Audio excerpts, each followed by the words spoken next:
So here, individually, the component of head neck card as viscera bones. So you have to know their gross anatomy and their blood supply, artery supply, nerve supply, lymphatic drainage as a whole in the head neck region, and individual viscera also you have to know, and clinical aspects, and central nervous system, that is brain and spinal cord. You have to know in details about the gross anatomy of the brain and spinal cord and their sectional views and gross features, and also about the eyeball, same gross anatomy, and associated with those cards as systemic histology, that is structure of tongue, tonsil, thyroid gland, structure of the cerebrum, cerebellum, uh, eyeball, and development of each individual organs and their clinical aspects. So here the questions come actually from lies in the group paper 1 group B. So this is about the group B. So if we see the questions of group B, here 7 questions, so 8 to 14 questions are there, so 7 questions here. So first question, if we see that, write down the derivatives of the first and second branchial arches in a tabulated form. Actually it comes from the systemic embryology, that is development of the head neck regions, and write about the branchial cyst, that is clinical aspects of the clinical aspect of that regions, and the name developmental anomalies of the face. So face develop from some prominences if they not properly develop, then facial anomalies takes place. So the nerve distribution here as 4 plus 2 plus 1. So head neck embryology is very important, and it developed from branchial apparatus that containing arch, pouch, and cleft. So you have to know in details about that, and has a figure, and already we see, you must read about that. The second questions, write down the nerve supply of the tongue on developmental background. So marks is 3 here.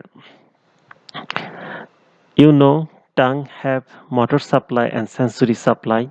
So individually you have to know the mucous membrane development and muscle development and nerve supply. So write in that way. And the second question is, what is ankyloglossia? If tongue is not free, so tongue is not freely mobile from the floor, so this is ankyloglossia. So write about in short, just in 1 or 2 talks. Then they give the histology of thyroid gland. It is from endocrine neurology of histology card. Give the histology of thyroid gland, here use diagrams. So you have to write the follicles and their follicular cell, location of the colloid, and always maintain routine stain, that is hematoxylin leucine color, that is pink, and nucleus containing blue color, and parafollicular cells and their locations. So active thyroid follicle and inactive follicle for thyroid follicles, so you have to differentiate then in here, and must mention but so show the figure, histological figure, and their functions of say individually function of the cells. Next question number 10, draw and level the cross section of the midbrain at the level of superior colliculus. You know the midbrain have grossly tectum and crus cerebri, and a duct cerebral liquid passing through here, and the soiling at the top. Soiling, two soilings are there in tectum, that is superior colliculus and inferior colliculus. So you carefully read that, because draw and level is very important, and full marks you will make it if you correct, that is 3 marks. And what is the lower motor neuron? Just in short, you keep that and give the features of the lower motor neuron lesions. So what happens in lower motor neuron lesions, muscles and reflex, and why it happens? So you write elaborately, and you have to maintain a diagram, so as it containing 3 marks. Now this third 11 number questions, that is draw and level the superlateral surface of the cerebral hemisphere showing important functional areas. Use diagram. So you have to draw and label that, because here 4 marks are there, and I hope you please draw the dominant brains, because all functional area is there: Broca's motor speech area, Wernicke's area, and this area. And first of all, you have to show the important sulcus, central sulcus, lateral sulcus, and component of the lateral sulcus here, and all other important sulcus to maintain how the lobes are differentiated, and individual lobes, what are the sulcus are there in the frontal lobe, in the parietal lobe, in the occipital lobe, and temporal lobe. So in that way you maintain that. Next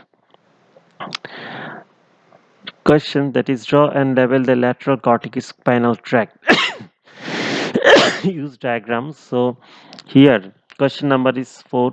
So you have to draw level that from the up to receptor level, then spinal cord, and the first order, second order, third order neuron, and ultimately from thalamus, where, how it goes to the cerebral cortex, Brodmann area 312. So it's reception to perception. You have to draw this figure in and that questions, and draw and label the visual pathway. Here 2 questions actually diagram. So draw level, so you only draw and label that, and your drawing and labeling have to take all informations about that pathway. Now the questions number 13, that is write short notes on the tympanic membrane, blood brain barrier, and Wilder's lymphatic ring. So tympanic membrane, here three marks are there. So you have to know the position of the tympanic membrane and parts of tympanic membrane, function of tympanic membrane, and its lining epithelium, its development. You have to know that all. The blood-brain barrier, how it is formed and why, and its beneficial sites you have to mention here, because marks is true. And Wilder's lymphatic ring, its locations, how it is formed, and the function of this Wilder's ring. And the last questions, that is explain anatomically, developmentally, and histologically about the lower part of the nose, and upper part of the lip is called dangerous area of the face. So this question is very important. Why this is important? Because have a connection with the cavernous sinus, and this connection takes place the emission is veins. So if any infections, so it goes to the our important sites, the brain. So this is very important. So here question marks is 3 actually. So you have to know why this area is dangerous, why this area is vascular, and how it is connected. So in details you have to maintain that, and cavernous sinus also here mentioned. And thyroid gland moves with the deglutitions. Here you know the fascia is very important, deep fascia that splits and connect with the bones, and when we deglute, then thyroid moves. So right about that here. And the maxillary sinus is commonly infected, and why this infected, uh, actually anatomically its hiatus is, and its opening site in the lateral wall of the nose. its uh, its position is uh, its position is the actually fate, and infection takes place. So write about that here. So this is about the questions that from paper 1 group B. So if we see that these questions actually come from head, neck, card, central nervous system, eyeball, and gross anatomy, and associated systemic histology, embryology, and clinical, all details are here. So this is in short about this question. And if you see in detail overview of the questions, that is come in that way. And the questions from another university. So the questions, as if you see that group a questions that is right about the characteristics feature of the epithelial tissue. So here first question come from the general histology and gave account difference in mitosis and mutic cell division. It come from the cell